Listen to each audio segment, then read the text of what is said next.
Hello hello Russia Telugu కుర్రాడు. ఈరోజు మా బట్టలు వాషింగ్కి ఇవ్వడానికి వెళ్తున్నాను. వాషింగ్ ఈరోజు వర్షం పడింది బాగానే.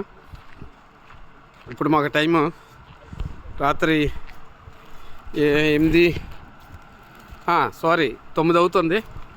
చూసారా, మార్నింగ్లా ఉంది. చీకటి అయితే లేదు, ఇంకా మార్నింగ్లా వెళ్తురుగా ఉంది. ఇక్కడ లైట్లు తక్కువ, కరెంటుతో సప్లై అవుతుంటుంది ఎక్కువ. ఇక్కడ వెళ్తురు బేగా ఉంటూనే ఉంటుంది. మెయిన్ ఇంకోటి ఏంటంటే మా దగ్గర ఫ్యాన్లు ఉండవు, ఏసీ ఉండదు. Everyday cooling. అంటే మా వైజాగ్లో, విశాఖపట్నంలో అరకు వేళ ఎలాగ ఉంటుందో అదే విధంగా ఇక్కడ ఎనీ టైం అంటే సీజన్లో, సమ్మర్ సీజన్లో అదే కూలింగ్ ఉంటుంది. అంతే కూలింగ్లో వస్తూనే ఉంటుంది అన్నమాట. అది ఇంకేంటంటే చూసారా, ఇవన్నీ బాక్సులు అందరు ఇక్కడ ఉన్న వాళ్ళే. ఇవన్నీ లేడీస్ బాక్స్. లేడీస్ ఉంటారు పాపం. వాళ్ళు ఇక్కడ అంటే షాప్లో వర్క్, ఇక్కడ షాప్ ఉంటుంది, అందులో వర్క్ చేసే వాళ్ళు లేడీస్ ఉంటారు. కుకింగ్ సప్లై చేసే వాళ్ళు కూడా లేడీస్ ఉంటారు. ఇప్పుడు వాషింగ్ దగ్గరికి వెళ్ళిన వాళ్ళు కూడా లేడీస్ ఉంటారు, బాయ్స్ ఉంటారు. వీళ్ళందరికీ ఇక ఫస్ట్ దాంట్లో రూమ్లు మాట వాళ్ళది.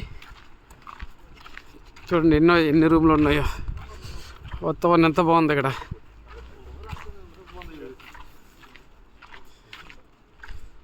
ప్రస్తుతానికి దగ్గరికి వస్తాం.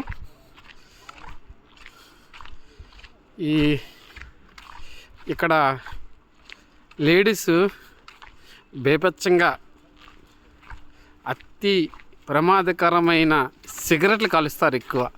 సిగరెట్లు ప్రీవి తీసుకెళ్ళాలి. మా హెచ్ఆర్ డిపార్ట్మెంట్ ఉన్న ఆవిడ.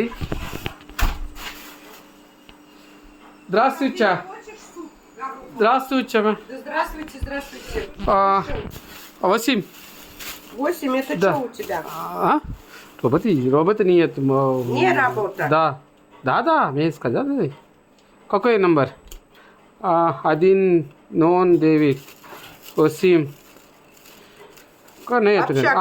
Хорошо. Давай. 515 203 8. Хорошо? До свидания. మరి ఆవిడకి బట్టలు ఇచ్చాను. ఆవిడ కూడా బట్టలు తీసుకొని వెళ్ళిపోతుంది. ప్రీవియస్ తీసుకొచ్చా. పసివా.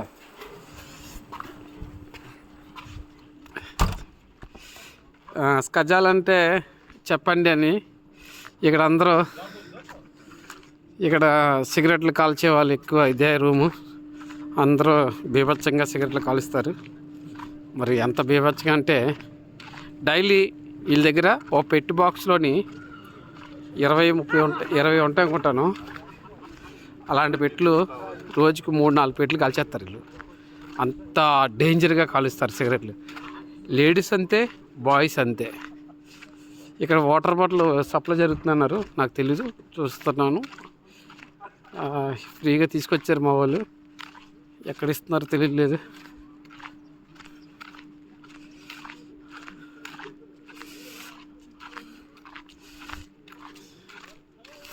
లేదు, సప్లై అయిపోయినట్టుగా ఉంది, క్లోజ్ అయిపోయినట్టుగా ఉంది. వాటర్ బాటిల్ అన్నీ క్లోజ్ చేసినట్టుగా ఉన్నారు. ఇంకా అటుపక్కడ రూమ్స్ ఉన్నాయి. ఇవన్నీ రూమ్సే. అలాగా చివరి వరకు రూమ్స్నే ఉన్నాయి, కనబడుతున్నాయి కదా. చివరి రూమ్స్ అలాగా అవన్నీ రూమ్సే. ఇక్కడ వెల్స్టర్ కంపెనీకి చాలామంది జాబ్ చేయడానికి వచ్చారన్నమాట. అనేక జాబ్ వేకెన్సీ అన్నమాట. అన్ని ట్రేడ్లు ఉన్నాయి. డ్రైవర్ ట్రేడ్లు అయితే ఇండియన్స్కి అవ్వట్లేదు. వెల్డర్స్కి, హెల్పర్లకి చాలా ట్రేడ్స్ ఉన్నాయి ఇందులో. జీతం అయితే బాగానే వస్తుంది, కానీ ఇక్కడ మెయిన్ రీజన్ చెప్పాను కదా గత వీడియోలో కూడా, చలికి, రష్యన్ ఫుడ్కి స్కిన్ ఎలర్జీ వస్తుంది ఇక్కడ ఎక్కువ. ఎలర్జీలు కూడా మనం తట్టుకోవాలి. ఇవన్నీ తట్టుకుంటే ఇక్కడికి రావాలి, అది మాట. ఓకే, వీడియో చూసి లైక్ చేయండి. Thank you.